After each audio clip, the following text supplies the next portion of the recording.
Hey guys, George and Mike here with Legendary DIY. Today we're going to be changing the hot and cold stop underneath the kitchen faucet. The reason we're going to be doing this is because this is a relatively new house and it has those plastic push-pull stops installed. Now there's nothing wrong with those stops, but I myself personally prefer chrome angle stops, especially on a copper stub out. So the materials you're going to need for this, you're going to need 2 chrome angle stops. What we got was quarter turns. The thing to note on these is you're going to need to make sure you get the 1/2 inch inlet with the 3/8 compression outlet. The 1/2 inch inlet is going to be for that copper stub out, the supply line, and the 3/8 compression outlet is for the supply lines to the kitchen faucet. Tools needed for this is going to be your rigid 1-stop wrench. If you don't have one of these, you can make do with 2 crescent wrenches. 8 to 10 inches will do just fine. You're going to need a pair of channel locks. A small pair will do just fine. Some stand cloth, a rag to clean up your messes, and some kind of catch bucket or bowl. So now that we have everything we need, let's get started. The first thing we're going to do is shut the water off to the house.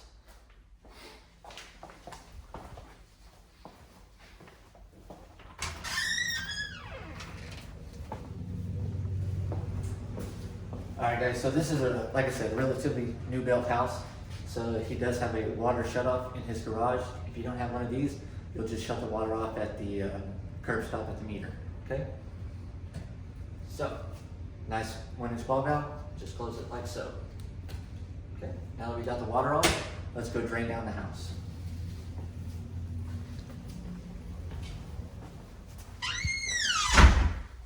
So to do this, we're going to open up one of the fixtures, do the kitchen faucet, and then we're also going to go outside and open up one of the hose bibs because it's typically lower than most of your fixtures, so we'll drain out more of the house, especially on a 2-story house like this.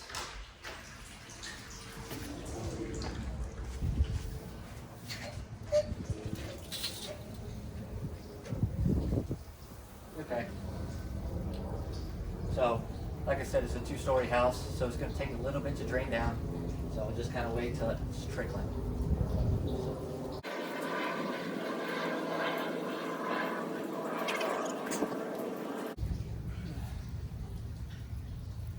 So this is a critical step. You want to drain down the water in your house because if you were to go and take those angle stops off right now, you can basically flood your cabinet and it'd be a big mess to clean up. So.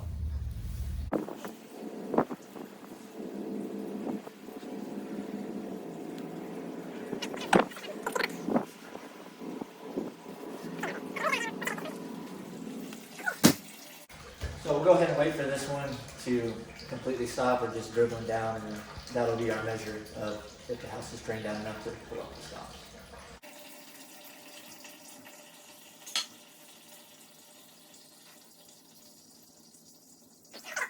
So let's go ahead and get underneath the cabinet so we can get these stops off. Let's go ahead and open it up, grab your catch bucket and your pair of channel locks.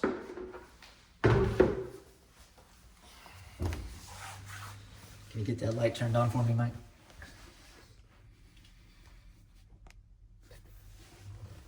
Okay. All right. So even though we have the water off to the house, I'm going to go ahead and shut these stops off, just so I don't get too much water out when I take these supply lines off. So I'm going to go ahead and undo the supply lines to both the hot and the cold. Just kind of get it undone with your pair of pliers. Then you should be able to get it off by hand. Go ahead and get your catch bucket underneath there just in case a little bit of water.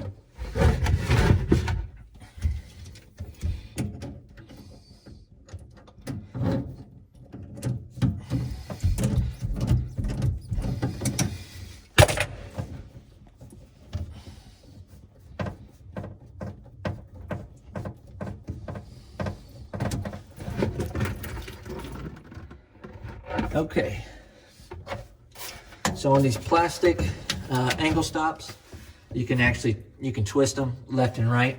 So we're gonna go ahead and turn down this hot side, and then we're gonna see if there's any water left to drain out of the house. Okay, so like I said, big house, a lot of water to drain out. That's why it's critical to have this catch bucket.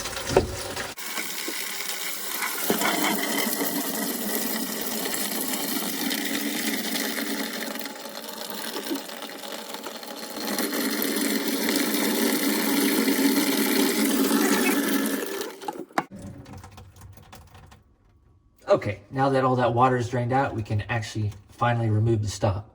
So on these plastic push-pull stops, you can actually twist them off with the copper stub out. All you have to do is twist them to the left and kind of pull out on it slightly, okay?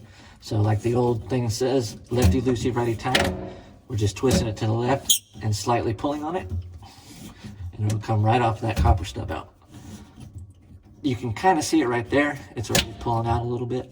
So that's how you know it's working. See, just like that. Gonna go ahead and do the same to the cold side. Even though we're drained down on the hot side, still maybe a little bit left on the cold. So go ahead and twist it a little bit towards your catch bucket. And turn the stop on.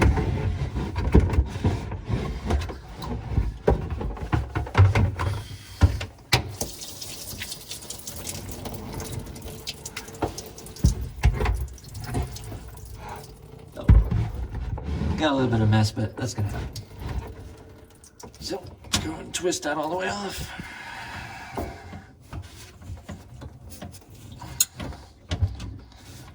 So remember, while you're twisting this to the left, make sure you're giving it a slight little pull towards you as you're pulling it off. Should get a little bit easier as it gets towards the end. Okay, so the next thing we're gonna do is I'm gonna go ahead and sand down these copper stub outs a little bit. It's not necessary to do that to get the compression angle stops on there, but I just like to do it. It's a personal thing of mine, so thank you. So just go ahead and sand them down a little bit. Get yourself a good 360 on there.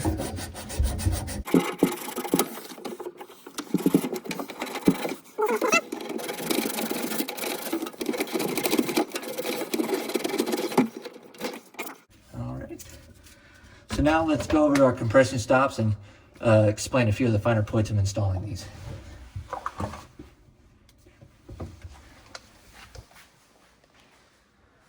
All right, so right here we have the compression angle stop quarter turn. The way these go on there and the way they actually seal to the pipe is with a brass compression ferrule. So how we're going to install this, the nut is going to go on the copper first, then the copper ferrule, then the angle stop. Now the angle stop is actually only going to push on there about 1/2 inch. So doesn't take much to go on there. But the key thing about this is it's a compression stop. That's how it seals through compression. That nut tightens up against the stop itself with the ferrule in the middle. And as you tighten that nut, it compresses that ferrule and it seals against that copper pipe. That's what keeps the stop from blowing off against the water pressure and keeps it from leaking. So now that we explained that, we can go ahead and get it installed.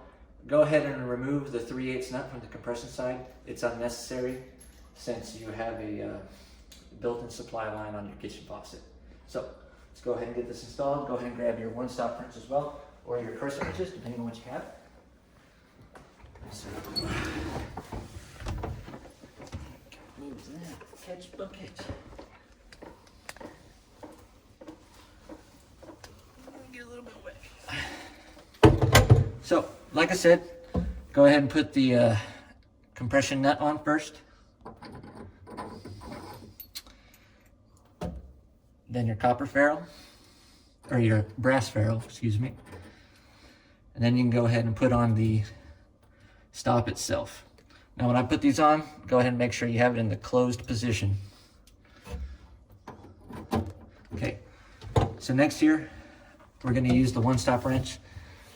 This is what you wanna use when you're installing a compression angle stop. It is purpose built for this exact application.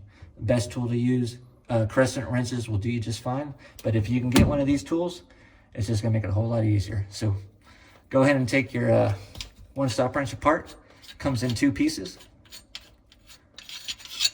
This end right here is gonna go on the compression nut, and then this end right here is gonna go in the 3/8 compression threads right there. It's just gonna stick in like that. All right, so let's get this thing on here. Before you go ahead and get the tool on it, go ahead and get the thread started by hand. Get it on there as much as you can by hand. And then once you can't, that's when we're going to use the tool.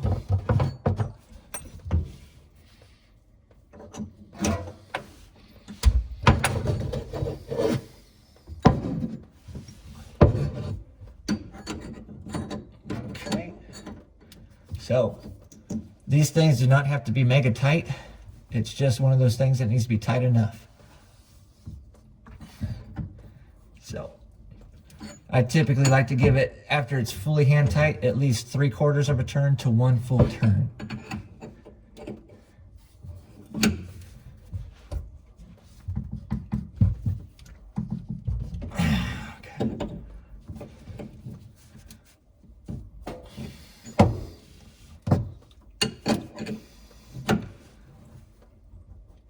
All right, that's good.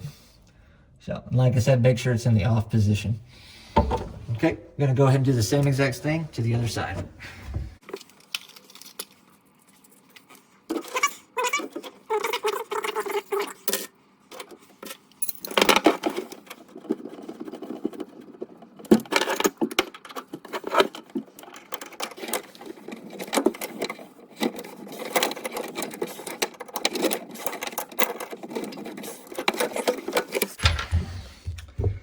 So now that we got them both on, I'm just gonna wipe it down, both of them.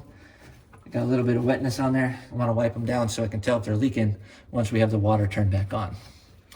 So another note on these installations, whenever you're installing them, try to get them as straight up and down as possible. You know, that's just a little bit more of a professional look when they're going straight up and down as opposed to in crazy different angles.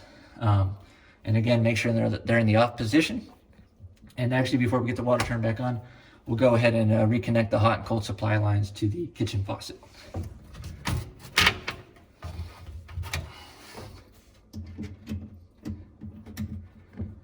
And since we're putting these supply lines back on there,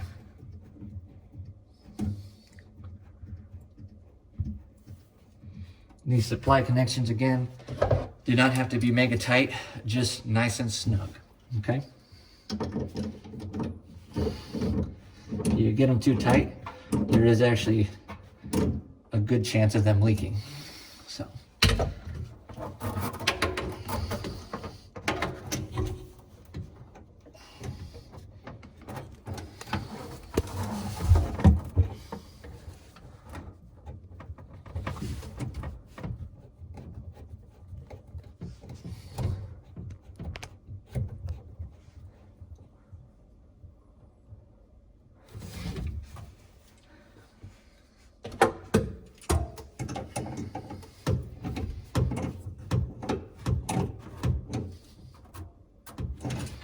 Okay, now that we got those supply lines back on there, let's give it one final look. Make sure they are in the off position before we turn the water back on. Okay, and also before we do that, go ahead and shut off the faucet and go back outside and shut off that hose bib.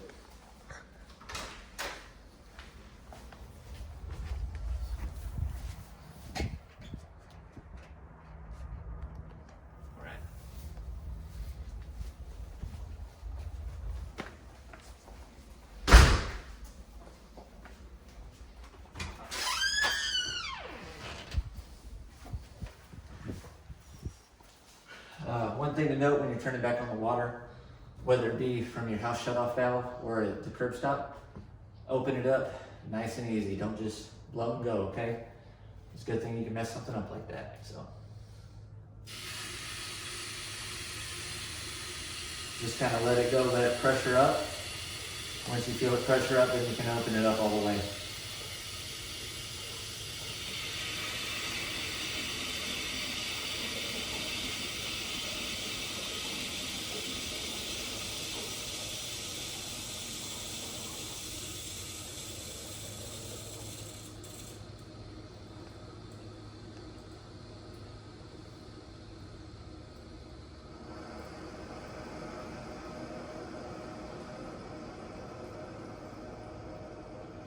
All right, sounds good. Okay, let's go check our install and check for leaks.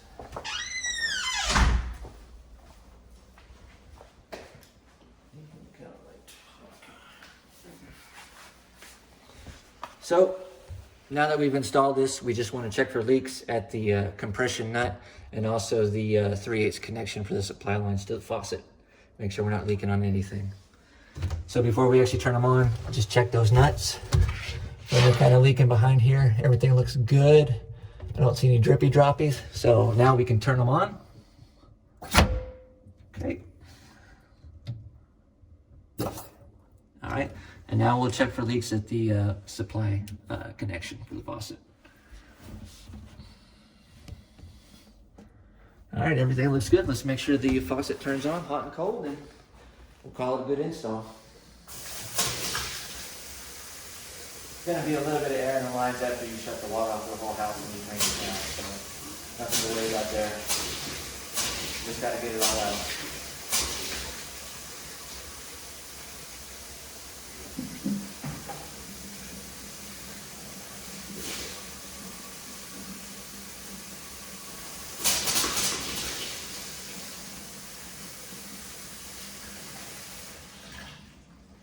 All right, everything looks good. Now we have some much better quality angle stops to our kitchen faucet. Eventually we'll do the whole house, but just starting off here to give you guys a quick little lesson on how to do it. Definitely something you can do yourself, and it's definitely a quality upgrade to your home. If you guys have any questions, suggestions, comments, leave them down below, and have a good day.